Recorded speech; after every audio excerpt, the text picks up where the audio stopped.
It's time for Dads Making a Difference, powered by First Things First. This transformative show will help you learn how to handle the stress of fatherhood, how to better relate to your child, navigate the child support system, and all things that come with being a dad. With your hosts, Reggie Madison and James Frankie Woods. Some men are content to just be around their children from time to time.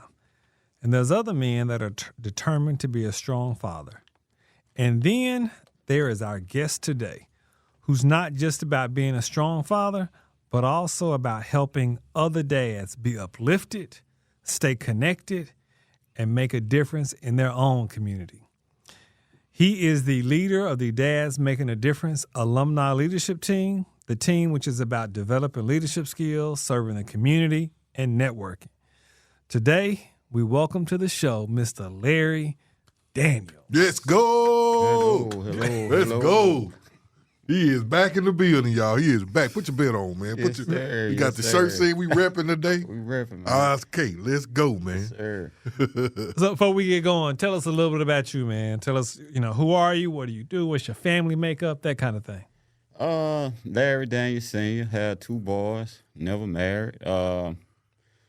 Background, I come from a pretty good background, but as I got older, I got to getting with the wrong crowd and dealing with the wrong people, man. So it went from kind of good to kind of bad for a minute, and now I'm here. I enjoy landscaping, man. I do pools, about to start my pool business. Not for sure if it's going to be with the pools or landscaping, or maybe both, hopefully. I am a man of God. I believe in Jesus Christ. So, and I love everybody now. He said now. He said now. Yeah. Uh-oh. We'll get back to that later, right? I was scared. Okay. So tell us a little bit. Tell us your dad's story. Like, was your dad prison? Was he around? Or? Yeah, most definitely. Mom and dad was divorced when I was a teenager, early teen. But he was always around. Anytime I needed him to call him or whatever, he was always there. And still today, the same way. If I was to reach out to him anytime today, hey, Pops, I need, all right. And he always come with, I guess. I asked him, son, I guess.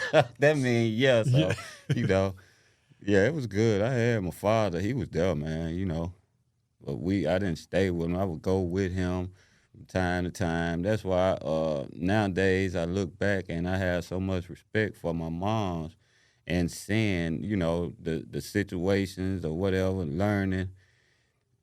When I got older, more about the situation and understand the situation more. And I always commend her on her props on, doing her best, not keeping me from him. When I see that a whole lot of mothers keeping their kids from their fathers, all because, and it mostly to me comes down to feelings, man. Mm. A lot of people can't get out of their feelings. Nice. So give us some background. What's your current shared parenting, visitation, custody look like?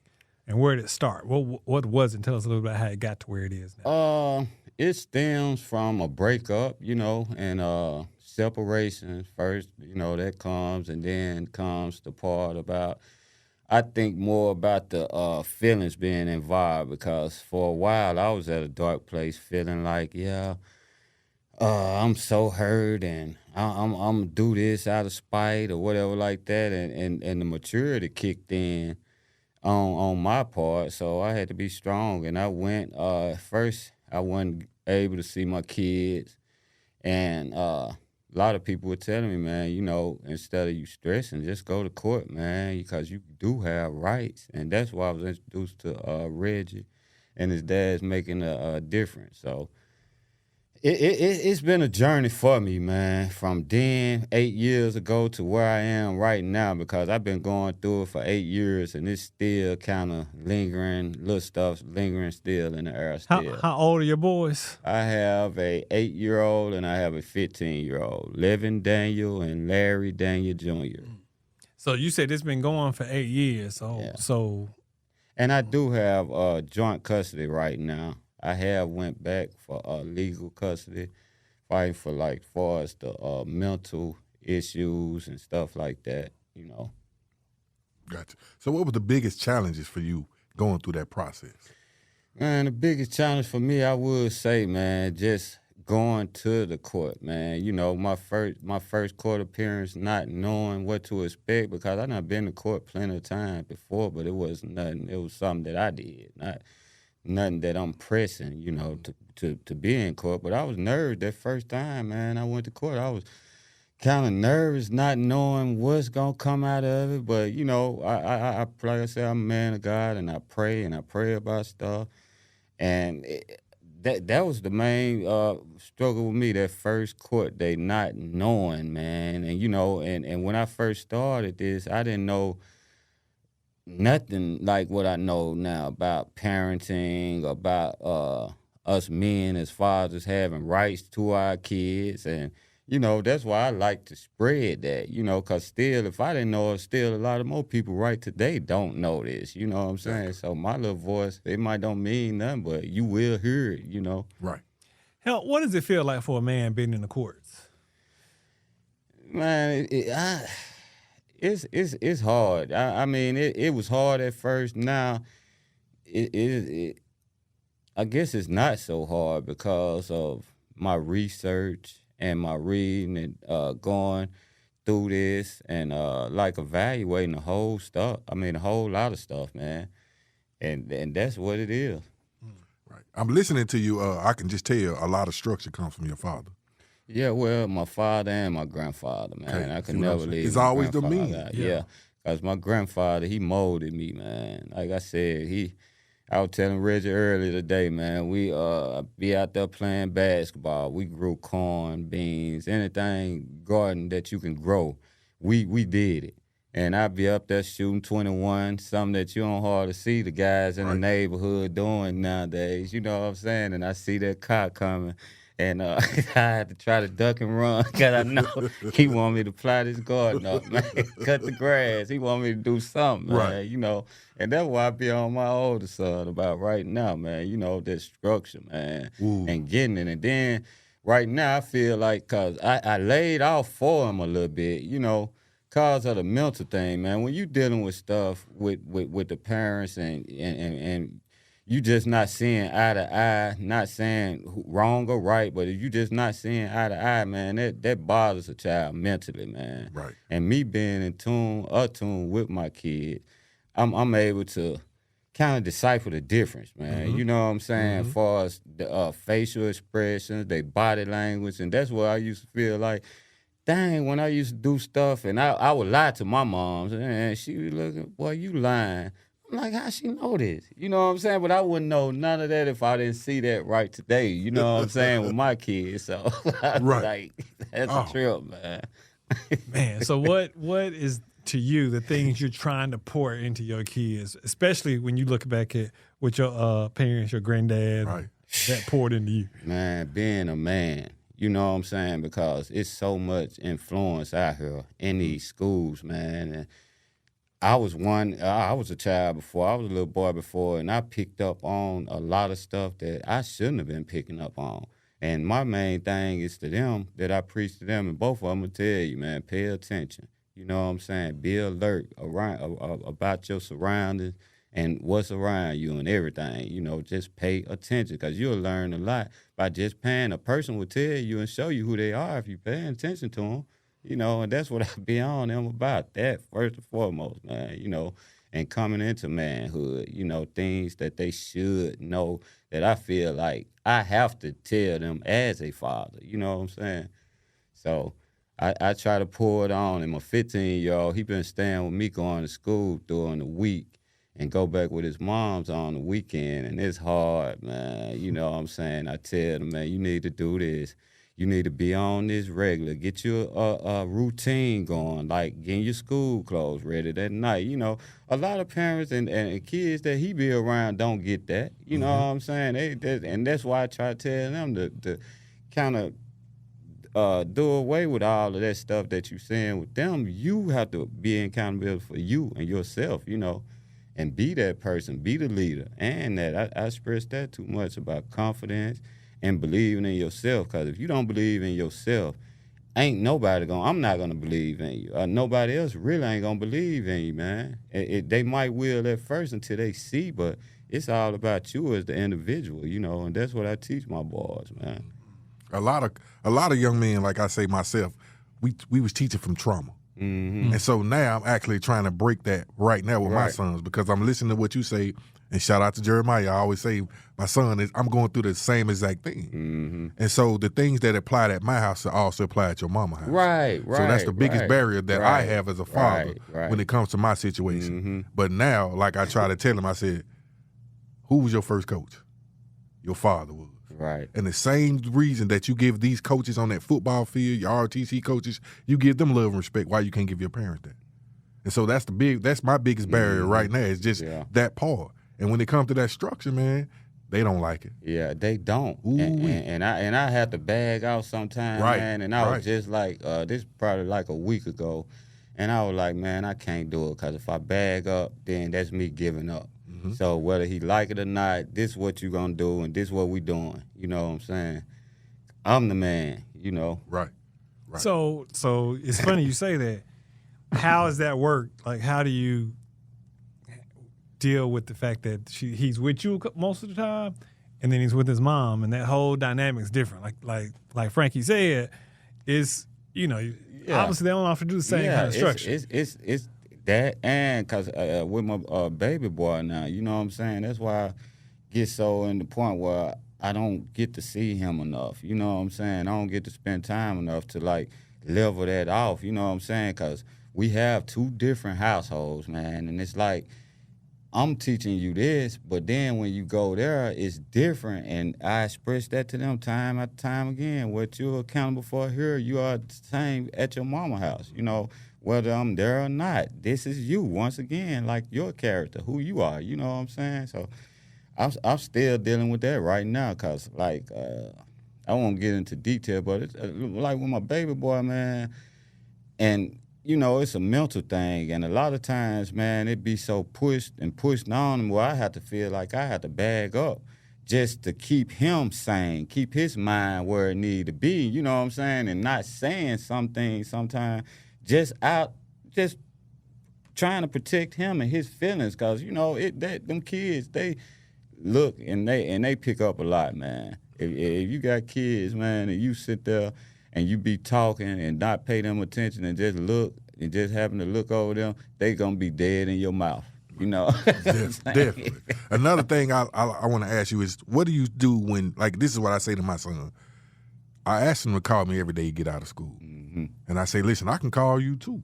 Right. But one thing he does to me, and he probably do it to his mama, is tell me what he want me to hear so we can stop the conversation.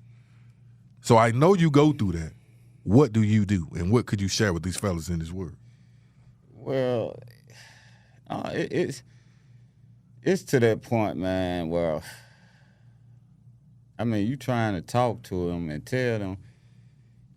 To me, it's just being real, man, being genuine, because I always never wanted to lie to my kids about stuff that I did in my past or whatever like that. I just try to keep it 100 with them, man, And like my 15-year-old, he getting to that point where, you know how we get at. Yeah, you can't sugarcoat it no more. You can't, man. So everything got to be 100 straight up, man. Whether you like it or not, Well, they hear it. They see it at school. Right. They see it with their friends. Right. They see it on Facebook or Twitter, or whatever they own, Right. TikTok. They see it all over the place. So if we can't come real, then it's like we're irrelevant to you. I think that's what's working for me. Is I even actually tell his mama, like, the way I used to talk to him and the way I talk to him now, because now I know you done snuck out of the house and done different things. Now I got to be real with you. Yeah, see, I should have been real with you a long time ago, but now you have made me just say, okay, now I got to really press this button on you. Yeah, see, that's what I say about the mental part, right. man. You know what I'm saying? Because these kids, and I see that too, like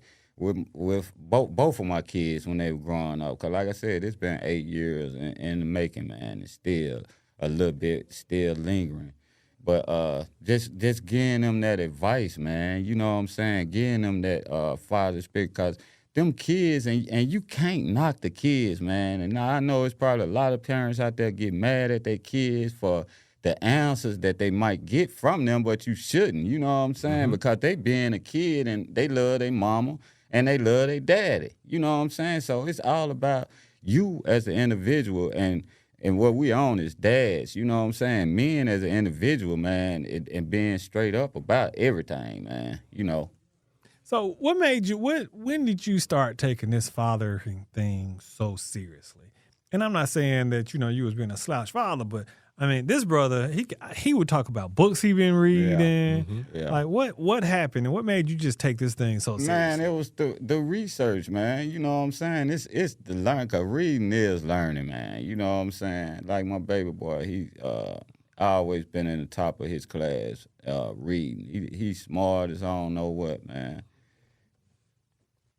And he does his thing, and I think when I first was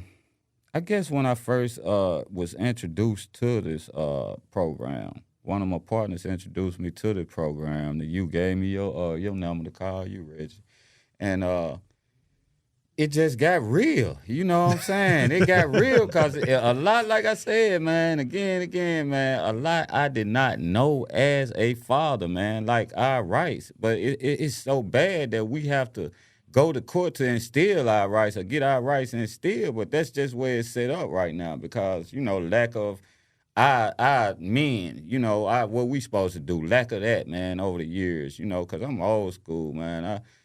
I'm old. I still go by old school rules. You know what I'm saying? I still believe in chores, getting my children chores. They got to do this and do this because it couldn't be no other way, man. It's like a learning process. And that reading, man, that did it for me. That did it for me because I was learning more. Every time I would read or pick up a book or something, I'm like, wow, dang, I didn't know that.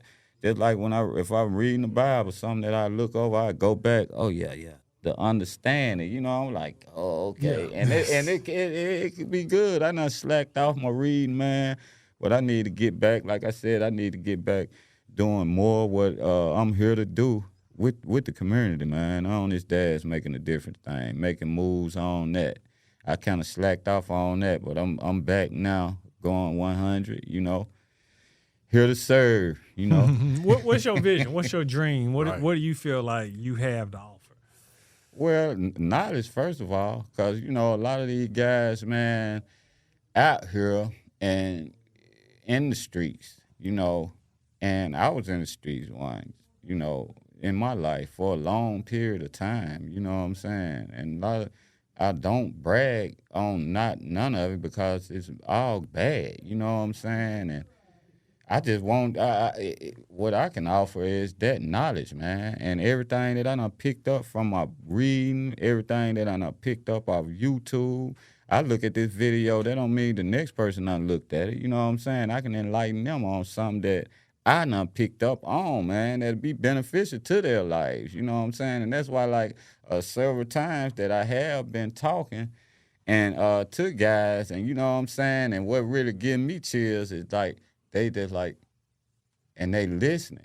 You know what I'm saying? So my voice, you know what I'm saying? My voice, knowledge, my confidence, in telling and teaching, man, because I am here to teach, man, and that's what I believe in. Gotcha. Look, see, that just walked me right into what I'm about to say to you today. Are you ready?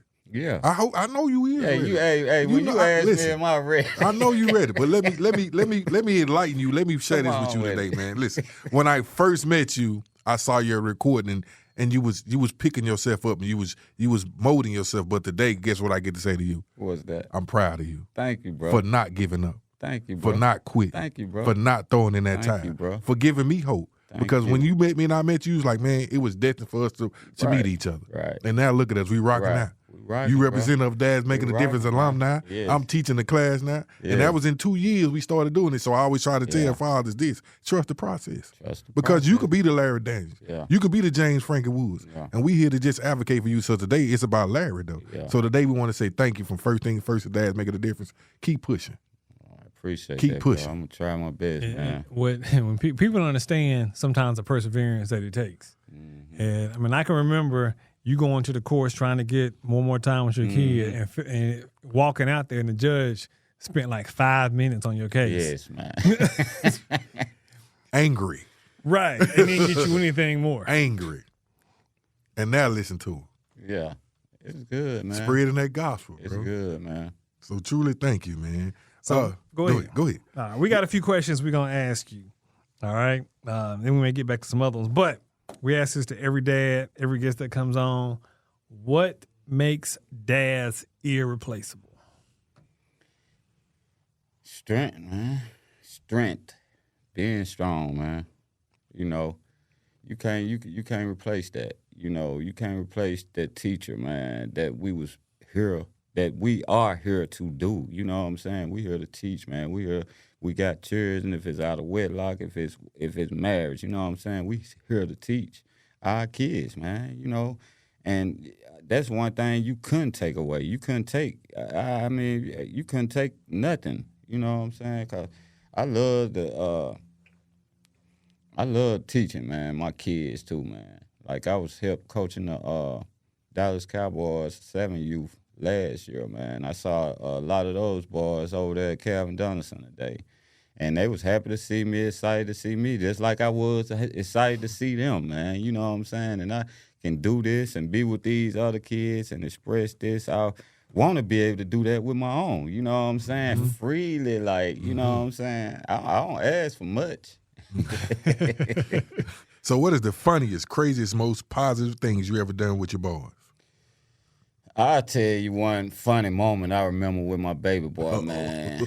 It was when I was drinking. I used to drink that Corona, man. And he was like I said, he's smart, man. And I had a Corona, and I'm sitting there, and this was right when the Corona had hit, you know, because he was like, this is like, what, 3 years ago? So he was been like 5. And he's sitting there, Dad, you don't need to drink that. I'm like, what you talking about, son? I don't want you to get sick. That's Corona. I said. There you go.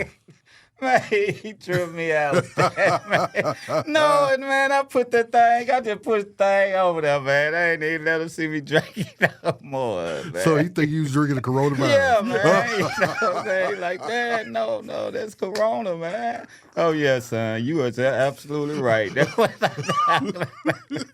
Hey, fellas, if you want to scare your kids, go get some coronavirus. The 6-pack at the store. Yeah, that's one of the funny things that come to mind right off, man. Man, what advice would you give your younger self?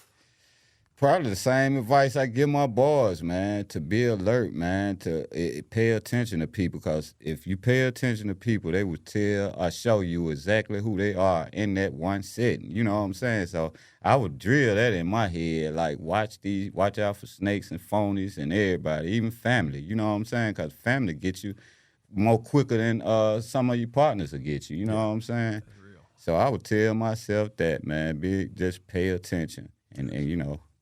Yeah. Biggest barriers you see to non-traditional fathers? Not being there, man. You know what I'm saying? You gotta be there. You know, like as a dad, man, and me learning, man, I go crazy if I would never be able to see my children, man. You know what I'm saying? I would be insane. Yeah, like looking at me and know, oh, something wrong with L, man. He ain't right. That would make me crazy. So I mean, being present, man. It's a must. And that's why I don't get about a lot of these guys, man. You know, like kids, none of these kids ain't asked to be here, man. You know, it's man and it's woman. It's male, it's female, man. That's different. You know what I'm saying? A man is the lead. Step up, man, and be that man. Teach your children, man. Lead your family if you got one. You know, it's just that simple like that, man. And that's my belief. That's what I believe. So you got two boys, right? What experience, if you could provide any experience for them, what experience would you provide them with? Experience-wise, I guess, man, just being confident, man.